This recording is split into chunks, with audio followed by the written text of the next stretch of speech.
Welcome back, everyone. Today's video is going to be a little bit different from my usual content. I wanted to do an update on our house after we've lived here for 4 years, which that 4-year mark will be up in less than a month from now. We moved in right around Thanksgiving of 2018. And when I bought this house, I bought it kind of as is. I never met the previous owners.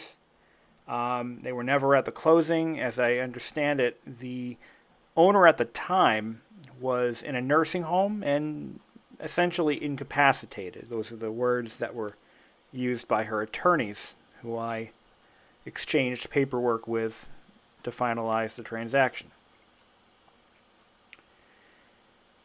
But I was made aware that the person that I bought the house from, an older woman, she was, I believe, in her 70s or 80s.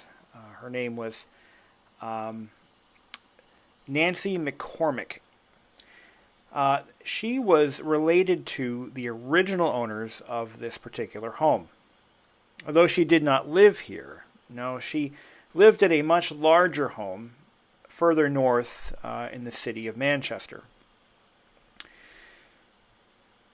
What was told to me was that the house was left to her by the original owner with the understanding that she was not to sell the house. I don't know any further details. You can interpret that as you wish. I decided, after watching a fellow YouTuber research his recently purchased home, discovering that its original owner was essentially a captain of the woodworking tool equipment industry. Let me tell you the story. So there's a YouTuber whose channel is The Second Empire Strikes Back, who documents his experiences purchasing and renovating, or restoring would be the more proper term, a once beautiful and ornate Victorian-era 3-story home with a mansard roof in St. Louis, Missouri, alongside his girlfriend and now wife, who also assisted in the restoration of this home.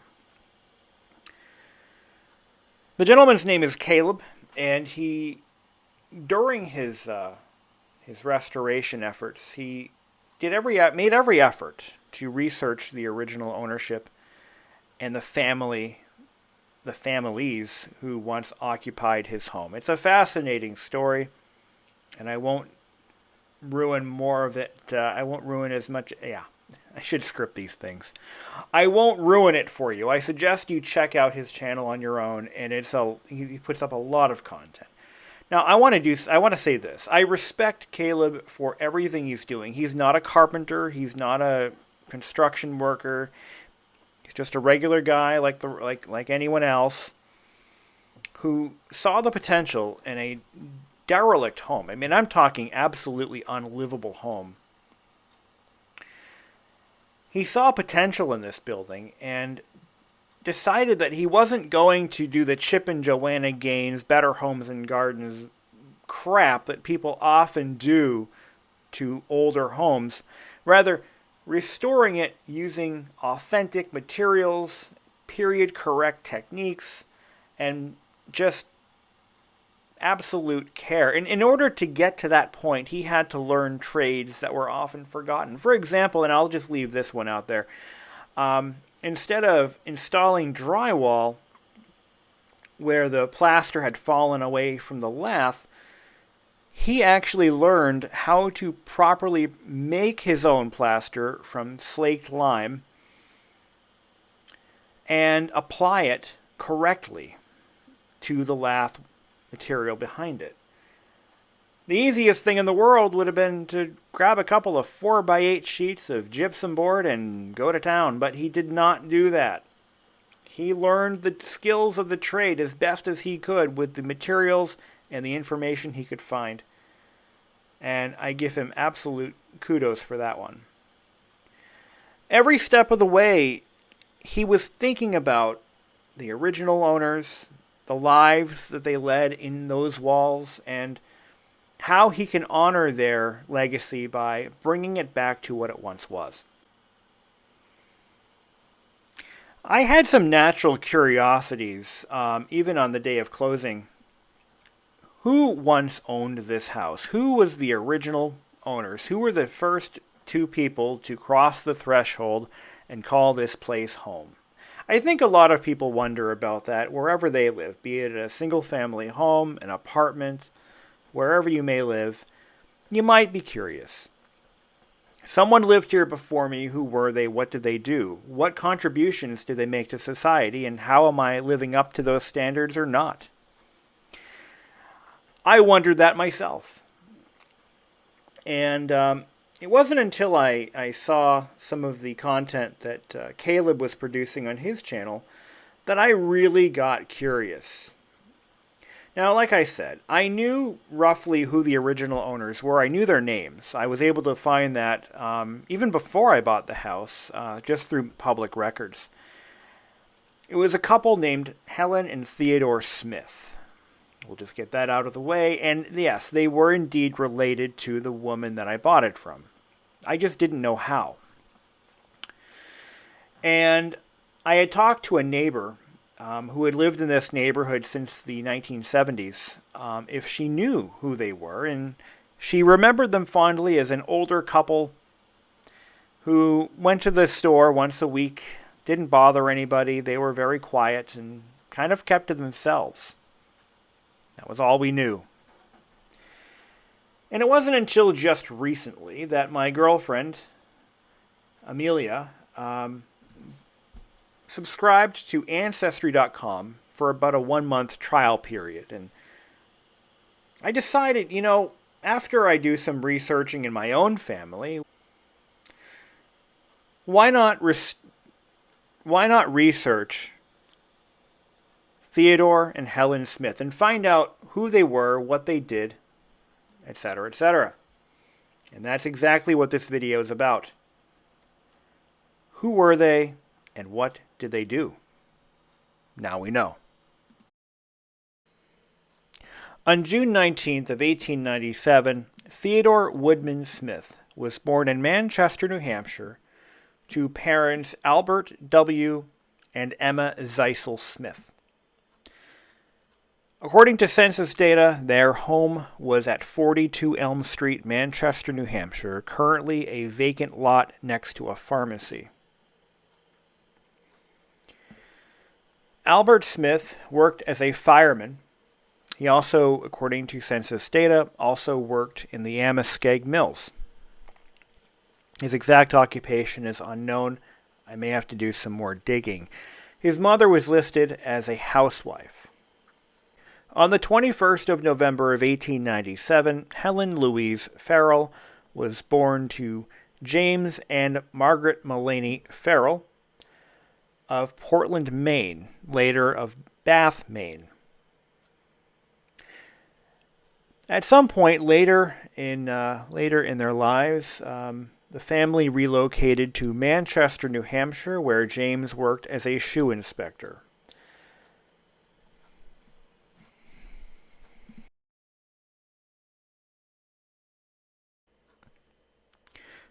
Within a couple of days of purchasing this home, I decided to turn the whole thing upside down and shake it around a little bit to see what falls out of its pockets. And a lot of these items kind of piece together and fit in with this particular narrative that I'm about to lay down. So, of all the items I found, most of the stuff found in the attic belonged to the original owners. You can tell based on the materials, the packing materials, and just the general age of these items that they've been there for a very, very long time. So, a couple of items of note. We found a bunch of what seemed to be homemade curtains, indicating that it's likely that Helen had some sewing skills. I found an apron that is a very, very small apron. I should note that. Almost child-sized. I found, again, a bunch of curtains. Most of them were ruined from mouse exposure. One particular set of curtains did survive, and it was the kitchen curtains, which hang in the kitchen to this very day. I also found what I thought was a doctor's bag. It's not a bowling bag, but it's a large attaché-style case with the initials TWS emblazoned upon the surface of this bag. I also found a large desk blotter. In addition to a few personal effects, a wedding gown, kind of the back headpiece that's actually still up there. I found some handmade doilies. I found a business card for a landscaping company that had a 1950s era phone number on it, in addition to a 1950s, possibly early 60s area rug that may have been installed in the living room at one point, complete with rug pad or carpet pad. And these items I have decided to keep with the house indefinitely and have actually sealed them off in a small void just above the basement staircase that is only accessible from the attic floorboards. Unfortunately, I do not have photos of these items to share with you in this video presentation, but maybe someday we'll dig them out again. But based on the doctor's bag, I had a premonition that Theodore may have been in the medical profession. Unfortunately, I could find no information anywhere publicly to confirm or deny this. I had no information on Helen either. I didn't have a date of birth, a date of death, but that was until Ancestry.com provided all of this information and much, much more.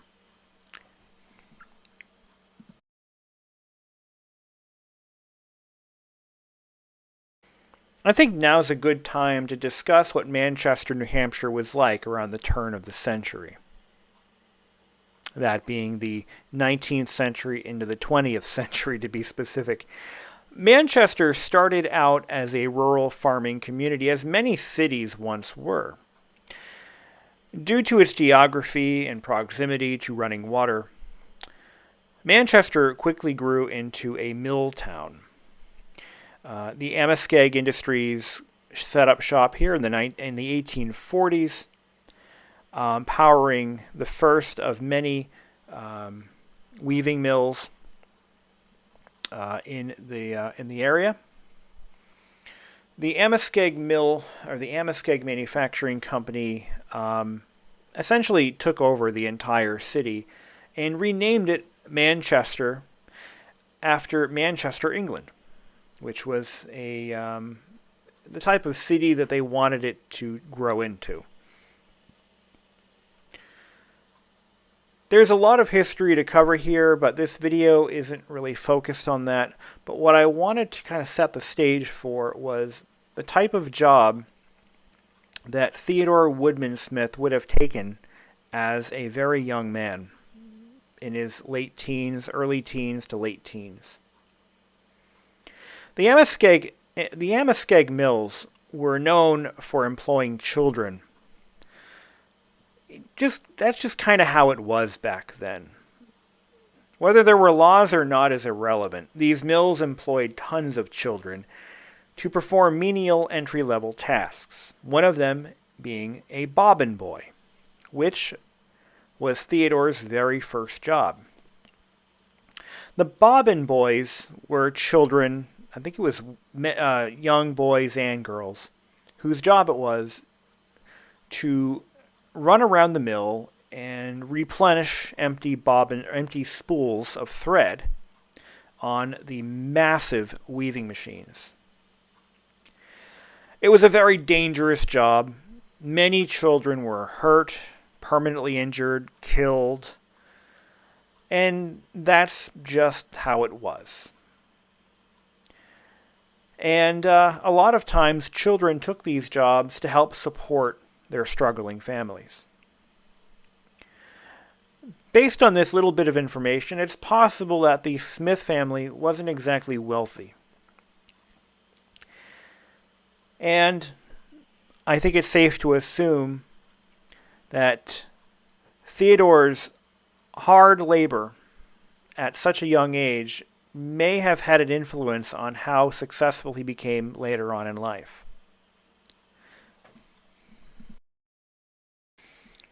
On July 13th of 1921, Helen Louise Farrell and Theodore Woodman Smith became one. They were married in a Catholic ceremony in Manchester, New Hampshire, where they would spend the rest of their lives together.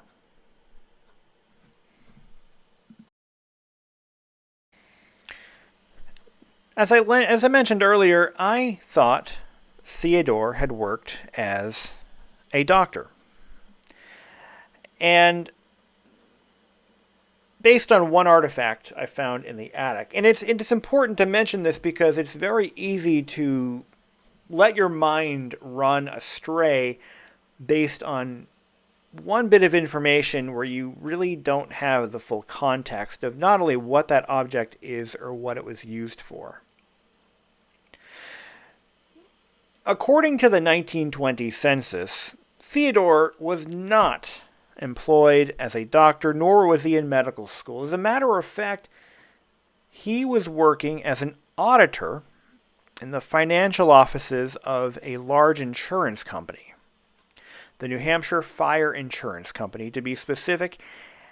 And as a word of note, the New Hampshire Fire Insurance Company was not just a small rinky-dink insurance office. They owned a very large and prominent building located downtown in the center of Manchester, a building that still stands to this day and still bears the name of its former inhabitant.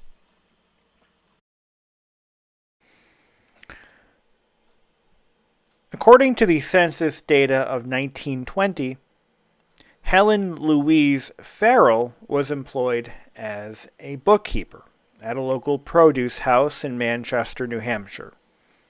Basically, she worked for a vegetable dealer. The next profession I have listed for Helen was as a stenographer at an unknown company. It could be a courtroom setting, it could be working for a large company, recording the meeting minutes for board meetings and etc. Types of events. But she was listed as being unemployed by 1930 and 1940. So by this point, we know that Theodore W. Smith was employed at least by the year 1920 for the New Hampshire Fire Insurance Company. I decided to do a little bit of digging on this company as they do have one major prominent building in this city, so they must have been a large enough company to have made an impact. And I was right, they did indeed. Through a series of mergers, acquisitions, and buyouts, the New Hampshire Fire Insurance Company is still spiritually alive as part of the AIG group of insurance companies. And on their website, I found this great little blip of information. It's not very thorough, but I was able to determine that they were founded in 1869 in Manchester, New Hampshire. Their first insurance policy was written on a 2-story home in 1870, and they were one of the underwriters covering the losses for the fire and earthquake that devastated San Francisco in 1906. The company later changed their name to the New Hampshire Insurance Company, and they were eventually bought up. Now, I also found 2 postcards that were used as advertisement for this company that show 2 very different buildings. The first building is a very beautiful and ornate turn-of-the-century style or early, maybe late Victorian period granite building located just a stone's throw from my house. And the other one I couldn't quite place. And I'm going to show you all or both of those buildings as they are today and what they looked like back in the day.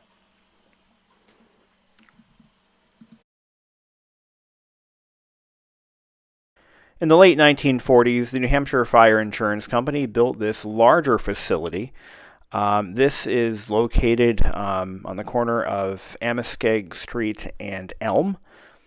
This building was done in a fairly modern style for the 1940s and looks very similar to the Veterans Hospital nearby.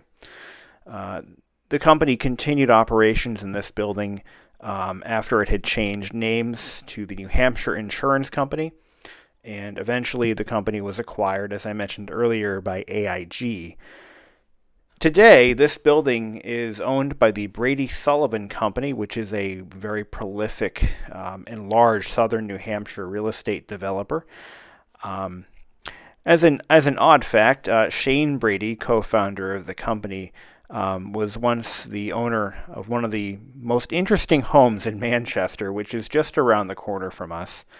It is a fairly unique mid-century modern mansion that overlooks the entire city on a clear day.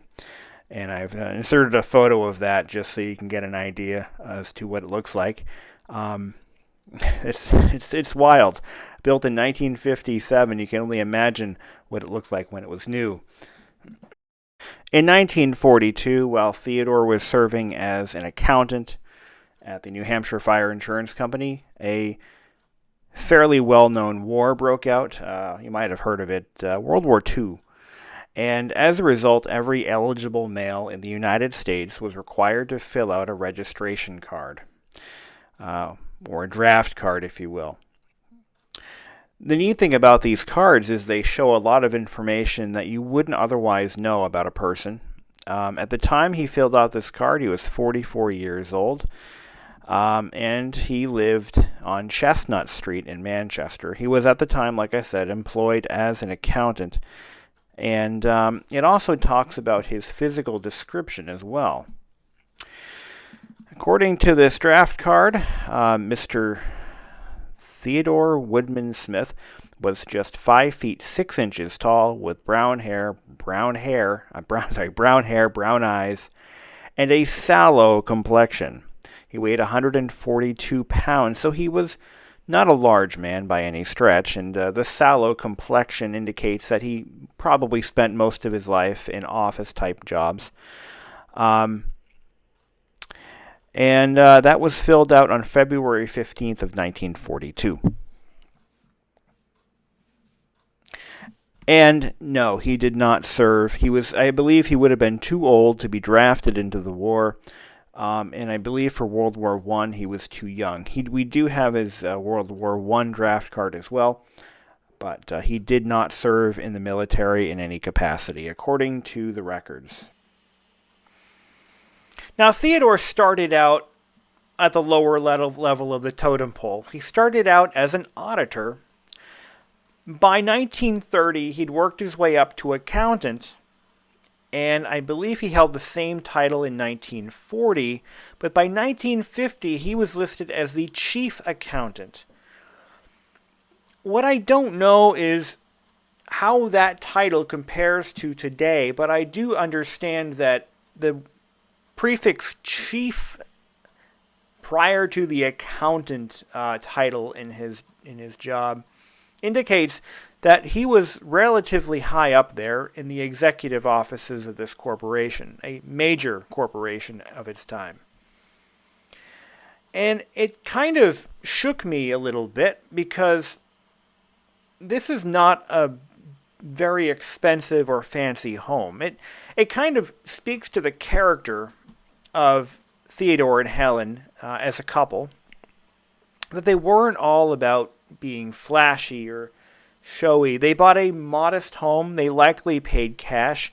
We know that the house originally sold for around $12,000 in 1954, and we know that it was never really modified. It was never renovated or upgraded, or it's still stuck in the time in which it was built. The kitchen, the bathroom, the bedrooms, the interior, the doors, the light fixtures, all of those were original when I bought this house in 2018. And I've only replaced what I had to. It just really shows that they were probably very humble folks. They had gone through some devastating financial times. Theodore, having worked in a very dangerous job as a child at the Amoskeag weaving mill, and Helen, having lived a fairly simple and humble life as a bookkeeper, as a stenographer. Through the 1930s, the one of the worst financial periods to date to ever have affected the United States. And it shows that they were a fairly resilient couple, and they were very intelligent with how they spent their money. Based on my assumption of what a chief accountant would have made in 1954, they could have easily afforded to live anywhere. But they chose to stay right here in this humble neighborhood, in this humble little home.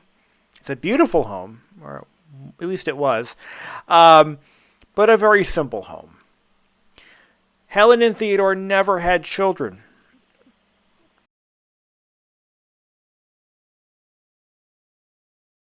Theodore passed away in 1985, and Helen passed away in 1993. And I purchased the home directly from Helen's niece. So that is basically the entire history of our home in a nutshell. And I hope you've enjoyed hearing this story. And it took me 4 years to gather all this information, but it turns out all I needed was Ancestry.com to index it all for me and make it consumable into a format that I could actually use for this video. So, with that having been said, I encourage you all to do as much research as you can on your own homes. You never know what you might find or what you might uncover. Unfortunately, I do not have any death records for either Helen or Theodore, but I do know where they're buried. I found their burial records, but again, there is nothing to indicate what they died from or where they died. It's highly possible that they both died within the home itself. It's hard to say. But they definitely lived a full life. They lived well into old age. And their mark will be permanently etched upon this home, as I have left all of their belongings that I have found in a sealed part of the home that will never be found again, unless I tell someone it's there, and, well, we'll see what happens. Until then, guys, you have a great and enjoyable evening. Until then.